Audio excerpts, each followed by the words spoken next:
Why do NBA players get 5 or 6 fouls to foul out? Imagine being in a game where one mistake can end your night on the court. That's what fouling out means in basketball. Players can only commit a certain number of personal fouls before they have to leave the game.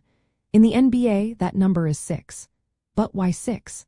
Why not 5 like in many other leagues? Well, it all goes back to changes made in the late 1940s.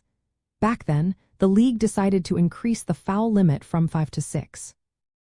The goal was to give players more time on the court and make the game flow better.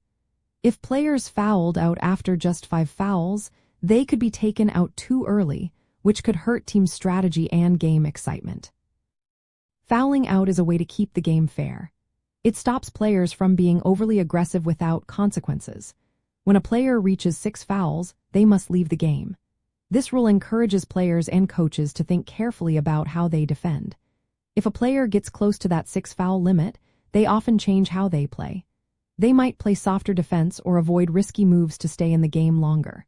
Coaches keep a close on foul counts to decide when to substitute players. This is especially important during clutch moments when every point counts. If a key player is in foul trouble, the coach might bring in a backup to avoid losing them too early. From a stats point of view, tracking fouls helps teams manage their players better. When a player has 5 fouls, they are in what's called foul trouble.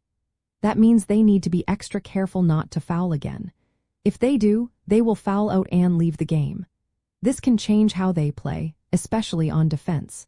They might play more conservatively to avoid that 6th foul. Coaches use this information to decide who should be on the court and how aggressive they should be. In some rare cases, if a team has no other players left because everyone else has fouled out, the rules allow the remaining player to stay in the game. But if they commit another foul, it results in a technical foul. This keeps the game going smoothly and ensures teams always have 5 players on the court.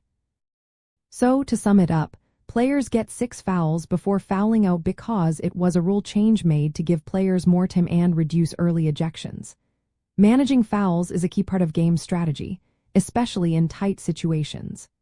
Players in foul trouble often adjust their play to stay in the game longer, which impacts how the game unfolds. Coaches and players both keep a close on foul counts to make smart decisions. That's why the 6 foul limit exists and how it influences the way basketball is played at the highest level.